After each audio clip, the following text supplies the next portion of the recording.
Bom, falando em economia, o nosso amigo João Adolfo Stedler Colombo, nosso convite está aqui para falar um pouco, né? O ouvinte já falou que não virou uma Venezuela, né? Mas as contas do país como estão? Eu tenho visto aí que a coisa não está muito boa lá, parece que o governo não está tendo controle, né? Parece que está gastando mais do que arrecadando, embora esteja arrecadando bastante. Boa tarde, João, seja bem-vindo aqui à nossa programação, ao nosso Redação. Boa tarde, Amaro, também Josué, os ouvintes. A situação do Brasil aqui, como a gente pode avaliar? Tem diferentes vertentes, né? Primeiro eu colocaria assim, algumas coisas são de contexto mundial e outras são internas. Se a gente pega a questão da inflação, ela começa muito por conta dos preços e eu colocaria aqui em destaque as commodities. Aquelas internacionais, por exemplo, o barril de petróleo, e depois você vai indo para outras que até interfere bastante para a gente, porque somos grandes exportadores, o minério de ferro e parte também para os alimentos, os grãos, que vêm cada vez sendo mais demandados, principalmente por China e tal, outros mercados em ascensão aí.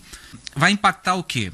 Nas transações, principalmente balança comercial, que é um dos componentes ali das transações correntes do país.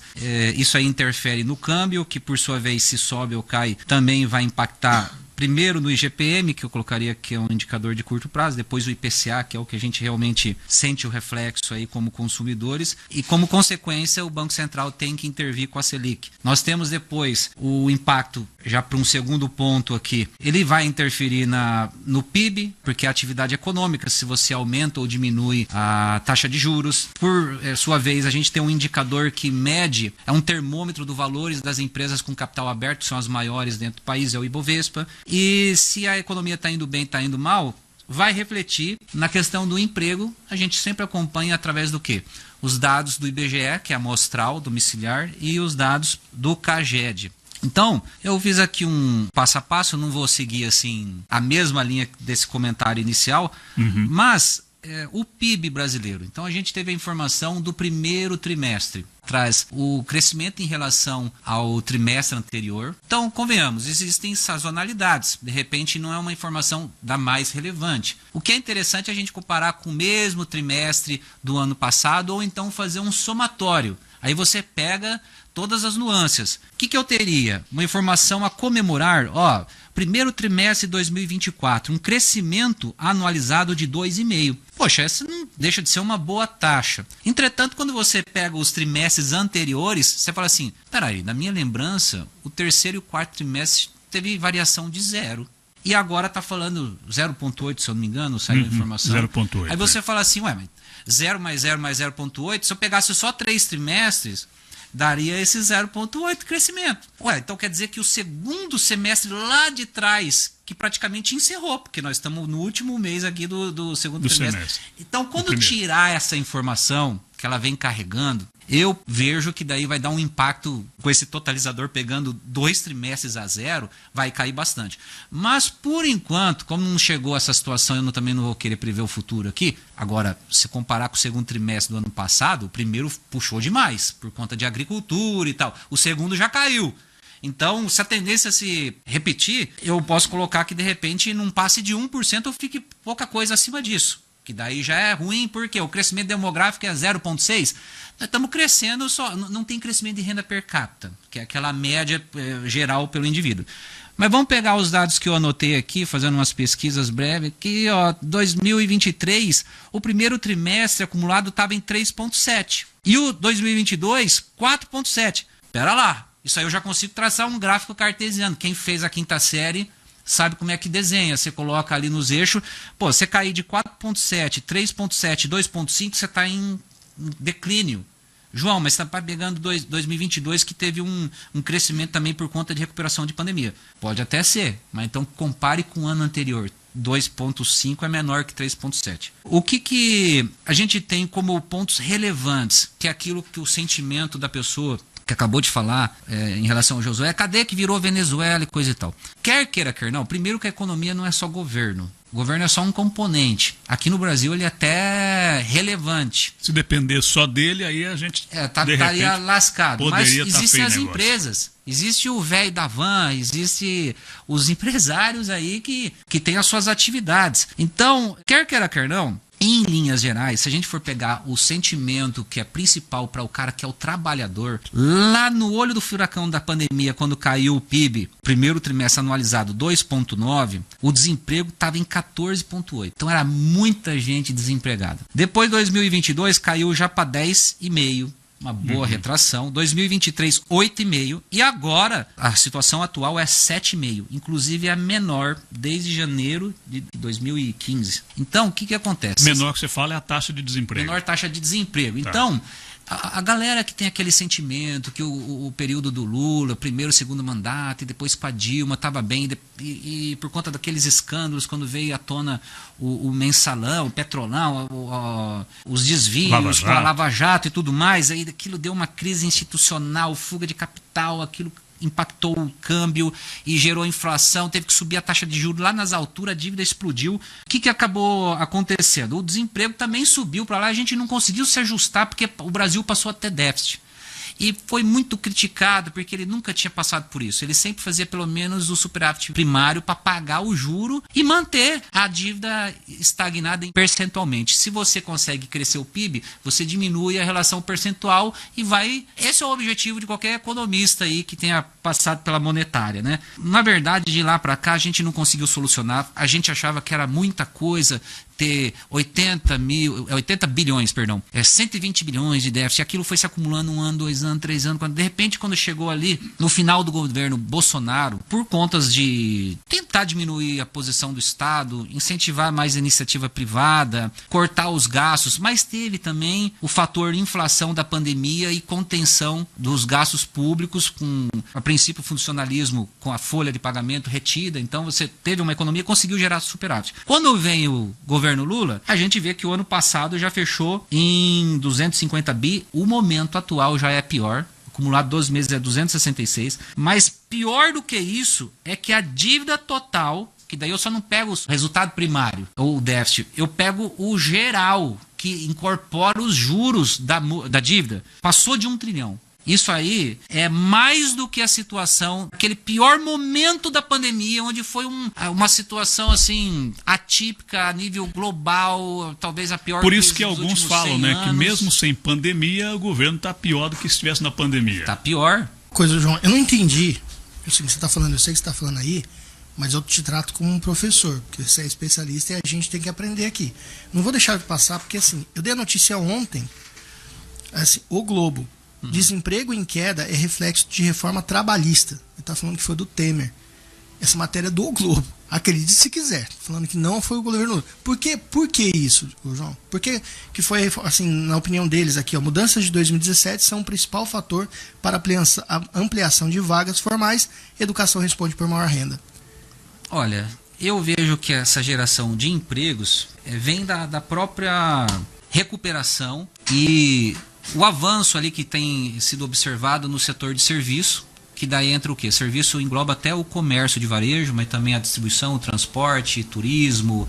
Quer queira, quer não, a gente vê aqui o entretenimento, coisas que tinham sido deixadas de lado, vem sendo retomada e isso aí, o dinheiro gira. O efeito multiplicador acaba também se somando os outros setores da economia. Teve a agricultura, que por mais que venha caído, ela teve uma forte expansão. Os agricultores ainda reclamam um pouco, mas quer queira, quer não, ainda vem se obtendo resultado. O Brasil, no contexto global, ele foi, de certa forma, favorecido com guerra que aconteceu lá fora. Então, eu colocaria também, não estamos passando por nenhuma crise assim no sentido de choque de preços. Se você pegar o barril do petróleo hoje, não está nem $80, está $77. Então, tá algumas coisas vêm nos ajudando, assim, a gente ter um certo suporte. Poderia estar pior, então. Esse negócio do Sul vai demorar para ter um reflexo ou vai ter, não vai ter, na sua opinião? Olha, eu estava pegando aqui, dentro de alguns pontos aqui que eu acompanho, tem a parte da inflação, né? E o índice geral também, por incrível que pareça, é muito curioso, mas eu fico também preocupado, porque quando todas as situações mais recentes que o Brasil começou a se endividar demais, ter déficit, o que acaba acontecendo? Vem de repente uma crise institucional, o governo não consegue se bancar, daqui a pouco. Imagina se em algum momento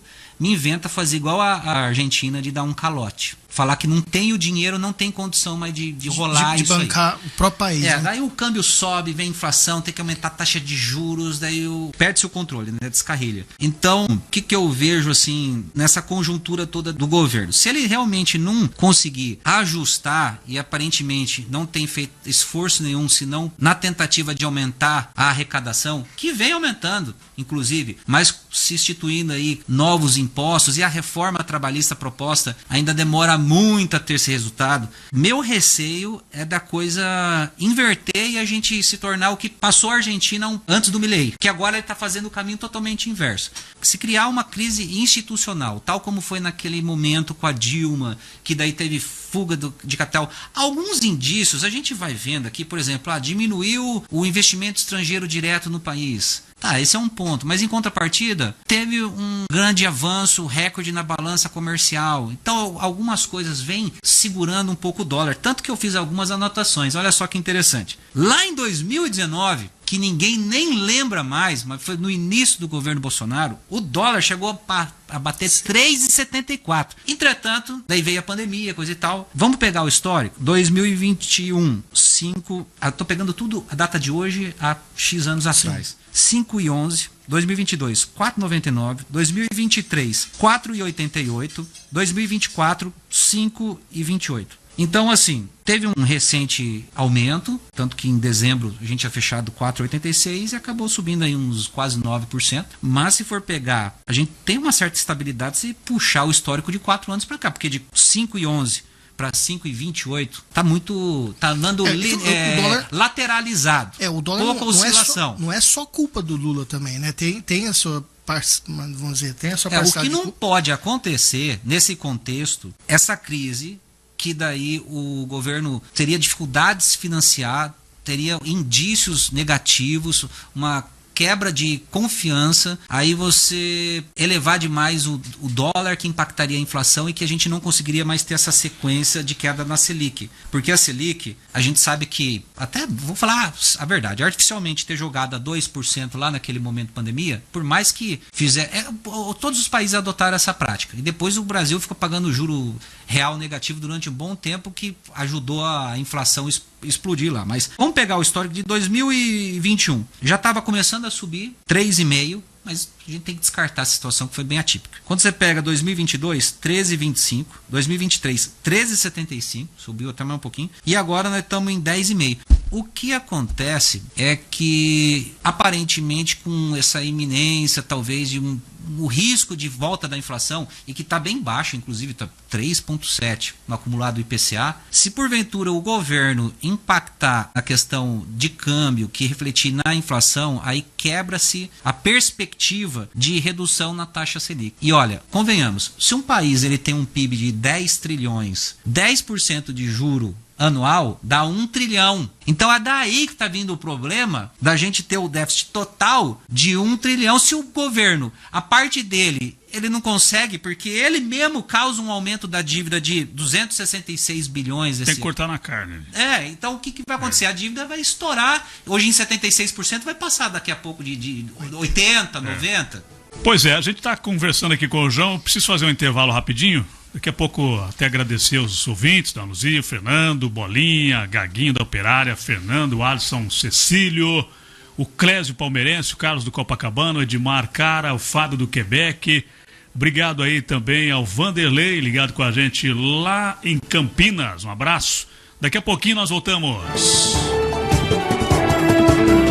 Boa tarde a todos que estão aqui também comentando com a gente, e o João Stadler Colombo, né, está aqui com a gente falando sobre economia, e é muito importante. O pessoal fala, né, da economia, a gente sente também que tem problemas, porque o Brasil arrecada tanto e toda vez que a gente vê uma informação, não está conseguindo, não sei o quê. O que falta aí, João? É o mercado, é o país, é a administração mesmo do governo? O que está acontecendo com o nosso país que não consegue entrar no trilho aí?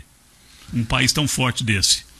Eu acho que um problema estrutural já muito antigo, e parece até óbvio, né? Mas a questão da agregar valor. Eu estive em algumas reuniões aí com empresários notórios da cidade, num grupo que a gente participa. Mandar um abraço até pro Miguel Fernando e o Jorge Coelho lá do G20. E o Paulo Meneghetti, da usina Santa Terezinha, ele falando a respeito de como que é, né, a dinâmica que foi desde a trajetória com o pai dele, veio da família, e o momento atual. E ele coloca assim que a exportação é in natura. Inclusive, eu não sei se é um estágio até anterior para fazer o refino lá fora. Outra coisa que depois Luiz Lourenço, o pai, presidente da Cocamar, não, nosso amigo aí do não, filho Novo, né? Falou que eu questionei, porque eu trabalhei na Cocamar há uns 20 anos atrás, na época eles estavam tentando implementar a indústria do suco Purit, para justamente agregar valor ao que era só a soja em grão. Então fazer um produto final, e ele disse que, ó, também, o chinês ele não pega farelo ou já processado, você manda em grãos e eles fazem todo o trabalho lá. E veja,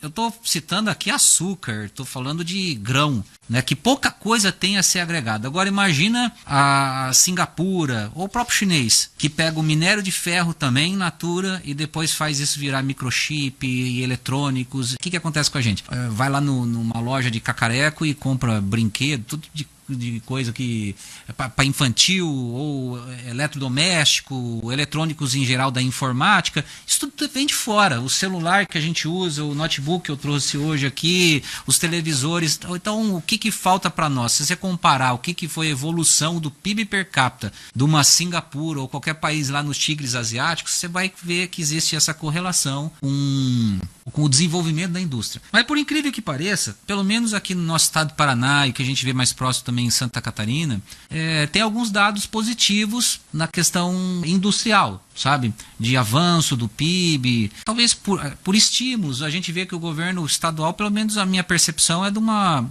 boa avaliação na gestão, os investimentos feitos, os programas aplicados.